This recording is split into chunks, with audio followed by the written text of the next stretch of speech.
Hi guys, welcome back to our channel. First time మా channel చూస్తున్నారైతే తప్పకుండా subscribe చేసుకోండి. పక్కన బెల్ ఐకాన్ యాక్టివేట్ చేసుకుంటే మీకు నోటిఫికేషన్ సరి వస్తాయి నేను వీడియో పెట్టగానే.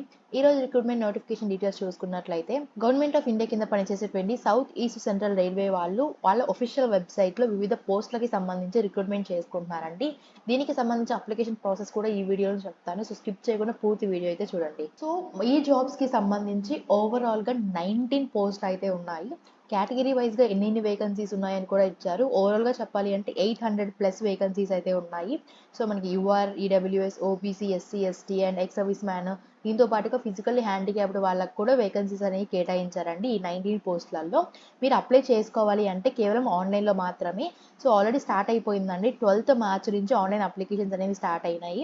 లాస్ట్ డేట్ వచ్చేసరికి 12th ఏప్రిల్. సో ఈ లోపు అయితే మనం ఆన్లైన్లో అప్లై చేసుకోవాలి. ఇక్కడ వాళ్ళ ఒఫీషియల్ వెబ్సైట్ అనేది ఇచ్చారు, ఇక్కడికి వెళ్ళి మీరైతే అప్లై చేసుకోవాలి. ఈ జాబ్స్కి సంబంధించి ఏజ్ లిమిట్ చూసుకున్నట్లయితే ఈ 12th ఏప్రిల్ నాటికి ఎవరికైతే 15 to 24 ఇయర్స్ ఉంటాయో వాళ్ళు అప్లై చేసుకోవచ్చు. సో అదేవిధంగా మనకి ఇక్కడ ఏజ్ రిలాక్సేషన్ కూడా ఇచ్చారు కేటగిరీ వైజ్గా. ఎస్సీ, ఎస్టీ వాళ్ళకి 5 ఇయర్స్ ఉండాలి అండ్ అలాగే ఓబీసీ వాళ్ళకి 3 ఇయర్స్ దాకా ఇచ్చారు. And ex service man and physically handicapped ఉంటారు కదా, వాళ్ళకి 10 ఇయర్స్ దాకా ఏజ్ రిలాక్సేషన్ అనేది కేటాయించారు.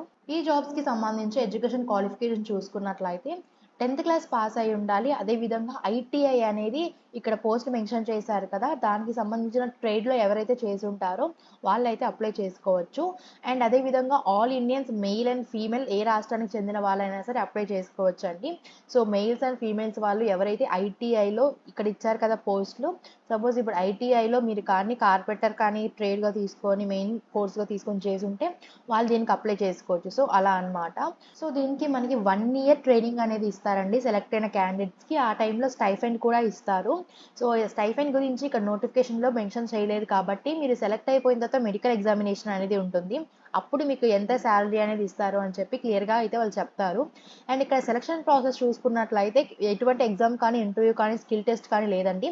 కేవలం మీకు 10thలో అండ్ ఐటీఐలో ఏవైతే మార్క్స్ వచ్చి ఉంటాయో ఆ మార్క్స్ని మెరిట్ బేసిస్గా తీసుకొని సెలెక్షన్ అయితే చేసుకుంటారు. ఇవి అప్రెంటిస్‌షిప్ జాబ్స్ అండి. సో 1 year పాటు ఉంటుంది. ఆ 1 yearలో మీరు మంచిగా పర్ఫామ్ చేస్తే పర్మనెంట్ అయ్యే ఛాన్స్ ఉంటుంది. ఈ అప్రెంటిస్‌షిప్ ఎందుకు చేయాలి అంటే రైల్వే జాబ్స్లో కొన్ని ఎలిజిబిలిటీ క్రైటీరియా ఏమి ఇస్తాయంటే ఎవరైతే 10th క్లాస్ ఐటీఐ లేదా అప్రెంటిస్‌షిప్ అనేది చేసి ఉంటారో వాళ్ళకి ఎలిజిబిలిటీ అనేది ఇస్తారు. సో వాళ్ళకి ఫస్ట్ ప్రయారిటీ అనేది ఇచ్చి మిమ్మల్ని అయితే రిక్రూట్మెంట్ అనేది చేసుకుంటారు. సో కాబట్టి చాలా ఇంపార్టెంట్ అండి ఇది. సో చాలామంది అప్రెంటిస్‌షిప్ కదా అని చెప్పి నెగ్లెక్ట్ చేస్తారు. కానీ వీళ్ళు రైల్వే వాళ్ళు ఏం చేస్తారంటే ఇది ఒక ఎలిజిబిలిటీ క్రైటీరియా కొన్ని నోటిఫికేషన్స్ అనేది రిలీజ్ చేస్తుంది కాబట్టి ప్రతి ఒక్కరు 10th క్లాస్ ఇంటర్ పాస్ అయిన వాళ్ళు అదేవిధంగా ఐటీఐ చేసిన వాళ్ళు అప్లై చేసుకోవచ్చు. సో ఇదండి ఓవరాల్గా వీడియో. అప్లికేషన్ ప్రాసెస్ చూద్దాము. లింక్ అనేది నేను డిస్క్రిప్షన్లో ఇస్తాను. వన్స్ అది క్లిక్ చేయగానే వాళ్ళ ఒఫీషియల్ వెబ్సైట్ అనేది ఓపెన్ అవుతుంది. సో ఇలా అయితే ఉంటుందండి వాళ్ళ ఒఫీషియల్ వెబ్సైట్. ఇక్కడ లాగిన్ లేదా రిజిస్టర్ అని ఉంటుంది. అది క్లిక్ చేయగానే క్యాండిడేట్ ఎస్టాబ్లిష్మెంట్ ఇలా కొన్ని ఆప్షన్స్ అనేవి వస్తాయి. ఫస్ట్ క్యాండిడేట్ అని క్లిక్ చేయండి. సో మనకి ఇలా పేజ్ అనేది ఓపెన్ అవుతుంది. ఆల్రెడీ రిజిస్టర్ అయి ఉంటే లాగిన్ అయిపోవచ్చు, లేకుంటే న్యూ రిజిస్ట్రేషన్ అనేది చేసుకోవాలి.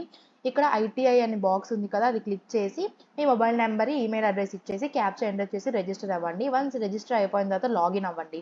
సో ఏదైతే మెయిల్ ఇచ్చుంటారో ఆ మెయిల్ ఎంటర్ చేసి క్యాప్చా ఎంటర్ చేసి సబ్మిట్ అయితే చేయండి, లాగిన్ అయిపోతారు. వన్స్ అయిపోయిన తర్వాత మనకి అప్లికేషన్ ఫామ్ అనేది వస్తుంది. సో ఆ అప్లికేషన్ ఫామ్ అనేది ఫిల్అప్ చేసి డాక్యుమెంట్స్ అనేవి మొత్తం సబ్మిట్ చేసేసి మొత్తం రివ్యూ చేసుకోండి. ఏమైనా డౌట్స్ ఉంటే అప్లికేషన్ ఫామ్లో నాకు కమెంట్ చేయండి, తప్పకుండా రిప్లై ఇస్తాను. Thanks for watching. Once again please do like, share and subscribe to skill jobs.